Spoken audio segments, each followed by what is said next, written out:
श्री सदगुरुदेव भगवान की जय। श्री सीताराम सरकार की जय। श्री राधा रमण लाल की जय। श्री गौरी शंकर महादेव की जय। सभी भक्तों से प्रार्थना है, बहुत ही महत्वपूर्ण सत्संग है और सभी साधक बहुत ही ध्यान से सुनेंगे।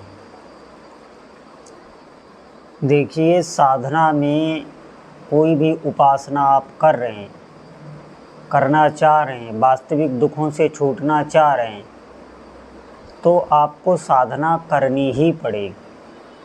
और साधना के लिए बहुत आवश्यक है ये हमारा मन। जब तक हमारा मन ये विषयी है तो आपसे साधना बनेगी, साधना छूटेगी, कभी भोगों में और कभी योग में, ये परिस्थिति बनती ही रहेगी। तो साधना में बार बार विघ्न आते हैं, फिर साधक झुंझला के साधना छोड़ ही देता है। उसे ऐसा लगता है कुछ नहीं हो रहा। बहुत ध्यान से सुनेंगे। हमारा जो ये मन है, ये इस जो आप प्रकृति देख रहे हैं, इन आँखों से जो ये प्रकृति आप देख रहे हैं चारों तरफ, इसी का ये मन अंश होता है। मन, बुद्ध, चित्त, अहंकार ये प्रकृति के ही अंश हैं। हमारा जो आत्म स्वरूप होता है, जो ये बोल रहा है, ये मन नहीं है।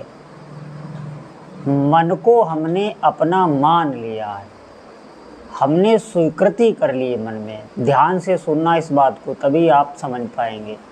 स्वीकृति होती है इस प्रकार, जैसे किसी के शादी में 7 फेरे होते हैं, पति पत्नी स्वीकार कर लेते हैं तो वो कभी नहीं भूलते, और माला लेके वो नहीं बैठते कि मेरे पति मेरे पति। सिर्फ एक बार स्वीकारने मात्र से वो पति पत्नी हो जाते, ऐसा भाव भीतर से दृढ़ हो जाता है। ऐसे ही ये मन हमारा है, ये भाव हमारा दृढ़ हो गया है, और इसीलिए सब सुख दुख हमें अनुभव हो रहे हैं। अब ध्यान से एक बात को आप समझें। मन प्रकृति का अंश है, ये कैसे आप समझेंगे? इसका बहुत सरल सा उदाहरण है। आप देखना, जब प्रकृति या हमारा आसपास का वातावरण, वायुमंडल अच्छा होगा, प्राकृतिक सौंदर्य होगा, अच्छी हवा चल रही होगी, तो आप देखना आपका मन प्रसन्न रहेगा। खुद अपने हाथ चित्त प्रसन्न हो जाता है। पहाड़, झरना, नदी देख के, नदी के किनारे बैठ के, प्रकृति के साथ जब आप पहुंचते हैं तो आपका देखना मन अपने हाथ प्रसन्न हो जाता है। और कभी आप देखना प्रकृति आपके विपरीत हो, बहुत भयंकर गर्मी हो या बहुत भयंकर सर्दी हो या बिल्कुल आपके अनुकूल ना हो, तो आप देखना मन आपका खिन्न होगा, आपका उदास हो जाएगा, चिंतित हो जाएगा। इससे आप देखें कि इस मन का, हमारे इस प्रकृति का हमारे मन पर कितना फर्क पड़ता है। क्यों? क्योंकि ये उसी का अंश है, और जब इस पे फर्क पड़ता है तो हम भी सुखी दुखी होते हैं। क्यों? क्योंकि हमने इसके साथ संबंध जोड़ा है बहुत गहरा। अब आप ध्यान से सुने। जो भी आप आहार लेते हैं,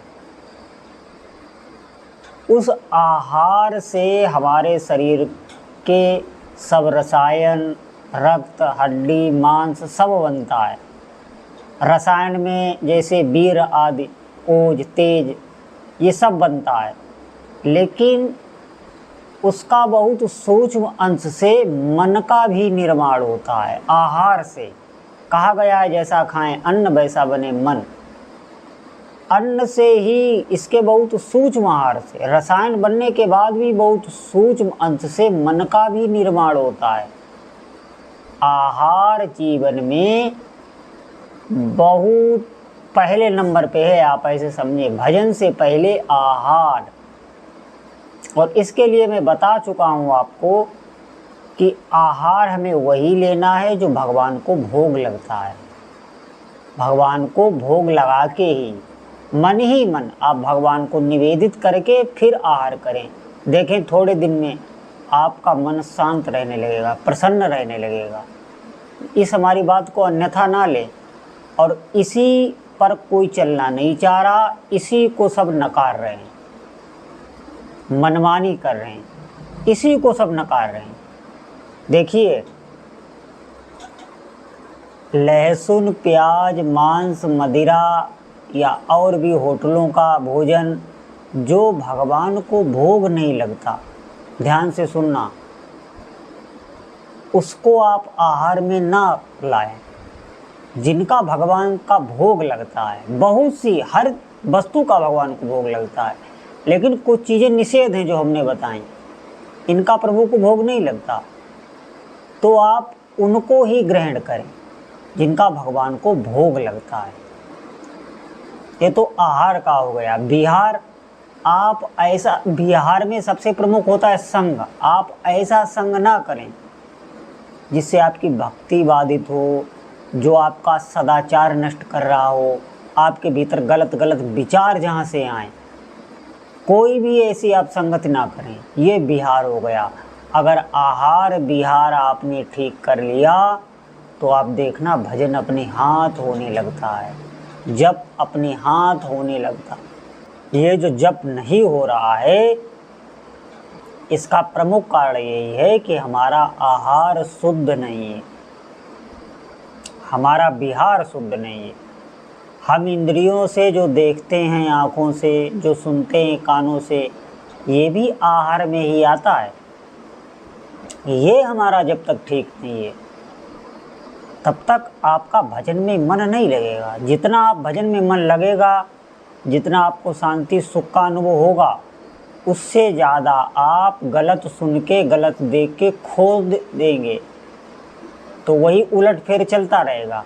फिर आप झुंझला जाएंगे भक्ति से, आपको अच्छा नहीं लगेगा प्रवचन, आपको ज्ञान अच्छा नहीं लगेगा, आपको भक्ति अच्छी नहीं लगेगी, आप चिढ़ने लगेंगे।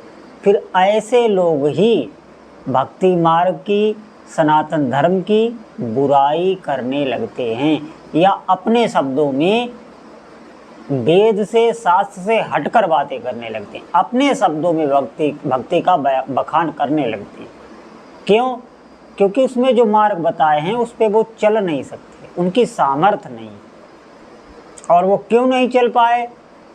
क्योंकि उन्होंने नाम जप नहीं किया, और सब कुछ किया, नाम जप नहीं किया। अगर आप नाम जप ठीक से कर रहे हैं तो जो भी बातें मैंने बताई हैं पीछे, वो स्वतः ही आ जाएंगी। बिल्कुल आप घबराएं ना, नाम जप में इतनी सामर्थ्य है। कैसा भी व्यक्ति क्यों ना हो, उसे नाम जप के लिए प्रेरित कर देना चाहिए। नाम जप सब ठीक कर देता। आहार विहार स्वतः आपका ठीक होने लगेगा, आपको जलन होने लगेगी कोई गलत आहार लेने पर, खुद आप छोड़ देंगे। आपको शुद्ध सात्विक वस्तुएं ही अच्छी लगेंगी जिनका भगवान को भोग लगता है। तो सभी साधकों से प्रार्थना है, इस बात पर विशेष ध्यान दें। आज हमारा आहार विहार ही दूषित हो रहा है, तभी भजन में मन नहीं लग रहा, तभी संशय उत्पन्न हो रहे हैं, कई प्रकार के प्रश्न खड़े हो जाते हैं। कहते हैं बहुत दिनों से साधना कर रहे हैं, कोई लाभ नहीं हो रहा। लाभ होगा, बहुत जल्दी लाभ होगा।